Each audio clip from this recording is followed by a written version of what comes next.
السلام علیکم ورحمۃ اللہ وبرکاتہ احمدہ ونصلی علی رسولہ الکریم اما بعد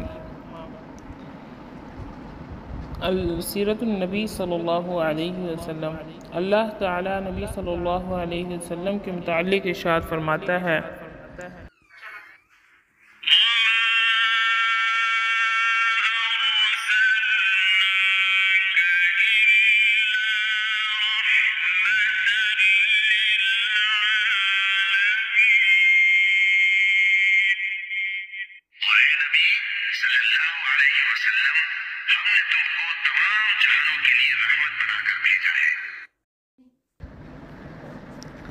حجاج کو روکنے کے لیے مجلس شورا۔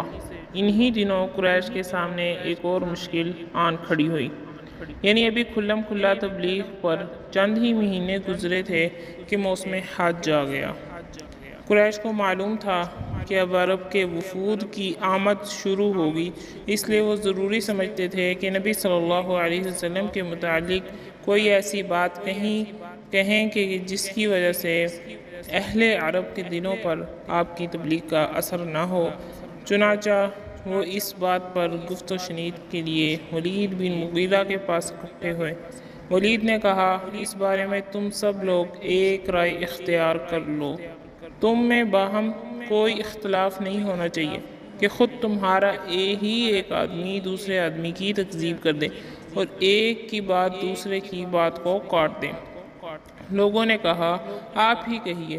اس نے کہا، نہیں، تم لوگ کہو، میں سنوں گا۔ اس پر لوگوں نے کہا، ہم کہیں گے کہ وہ کاہن ہے۔ ولید نے کہا، نہیں، بخدا وہ کاہن نہیں ہے، ہم نے کاہنوں کو دیکھا ہے۔ اس شخص کے اندر کاہنوں جیسی گنگناہٹ ہے، نہ ہی ان کے جیسی قافیہ گوئی اور اس پر لوگوں نے کہا، تب ہم کہیں گے کہ وہ پاگل ہے۔ ولید نے کہا، نہیں، وہ پاگل بھی نہیں، ہم نے پاگل بھی دیکھے ہیں اور ان کی کیفیت بھی۔ اس شخص کے اندر پاگلوں جیسی دم گھٹنے کی کیفیت اور الٹی سیدھی حرکتیں نہیں ہیں اور نہ ان کے جیسی بہکی بہکی باتیں ہیں۔ لوگوں نے کہا، تب ہم کہیں گے کہ وہ شاعر ہے۔ ولید نے کہا، وہ شاعر بھی نہیں، ہمیں رجز، حجز، قریض، مقبوض، بوسوط سارے ہی اصناف سخن معلوم ہیں، اس کی بات بہرحال شعر نہیں ہے۔ لوگوں نے کہا، تب ہم کہیں گے کہ وہ جادوگر ہے۔ ولید نے کہا، یہ شخص جادوگر بھی نہیں، ہم نے جادوگر ان کا جادو بھی دیکھا ہے۔ یہ شخص نہ تو ان کی طرح جھاڑ پھونک کرتا ہے، نہ گرہ لگاتا ہے۔ لوگوں نے کہا، تب ہم کیا کہیں گے؟ ولید نے کہا، خدا کی قسم، اس کی بات بڑی شیریں ہے، اس کی جڑ پائیدار ہے اور اس کی شاخ پھلدار۔ تم جو بات بھی کہو گے لوگ اسے باطل سمجھیں گے، البتہ اس کے بارے میں سب سے مناسب بات یہ کہہ سکتے ہو کہ وہ جادوگر ہے۔ اس نے ایسا کلام پیش کیا ہے جو جادو ہے، اس سے باپ بیٹے، بھائی بھائی، شوہر بیوی اور عمدے قبیلے میں پھوٹ پڑ جاتی ہے۔ بالآخر لوگ اسی تجویز پر متفق ہو کر اس سے رخصت ہوئے۔ بعض روایت میں یہ تفصیل بھی مذکور ہے کہ جب ولید نے لوگوں کی ساری تجویزیں رد کر دیں تو لوگوں نے کہا کہ پھر آپ ہی اپنی بے داغ رائے پیش کیجیے۔ اس پر ولید نے کہا، ذرا سوچ لینے دو۔ اس کے بعد وہ سوچتا رہا یہاں تک کہ اپنی مذکورہ بالا رائے ظاہر کی۔ اسی معاملے میں ولید کے متعلق سورہ مدثر کی 16 آیات نازل ہوئیں، جن میں سے چند آیات کے اندر اس کے سوچنے کی کیفیت کا نقشہ بھی کھینچا گیا ہے۔ چنانچہ ارشاد ہوا،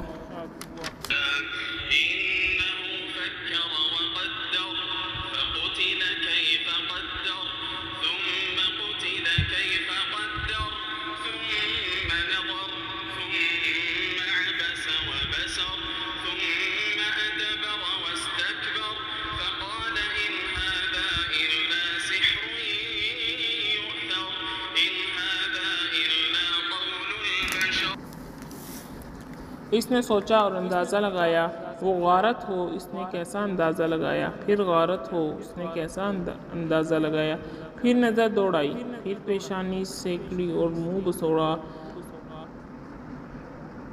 پھر پلٹا اور تکبر کیا، آخر کار کہا کہ یہ نرالا جادو ہے جو پہلے سے نقل ہوتا آ رہا ہے، محض انسان کا کلام ہے۔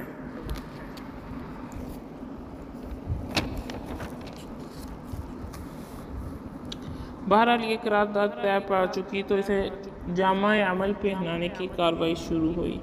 کچھ کفار مکہ حج کے مختلف راستوں پر بیٹھ گئے اور وہاں سے ہر گزرنے والے کو آپ صلی اللہ علیہ وسلم کے خطرے سے آگاہ کرتے ہوئے آپ کے متعلق تفصیلات بتانے لگے۔ اس کام میں سب سے زیادہ پیش جو تھا وہ نبی صلی اللہ علیہ وسلم کا چچا ابو لہب تھا۔ وہ حج کے ایام میں لوگوں کے ڈھیروں اور عکاظ مجنہ اور ذوالمجاز کے بازاروں میں آپ کے پیچھے پیچھے لگا رہتا۔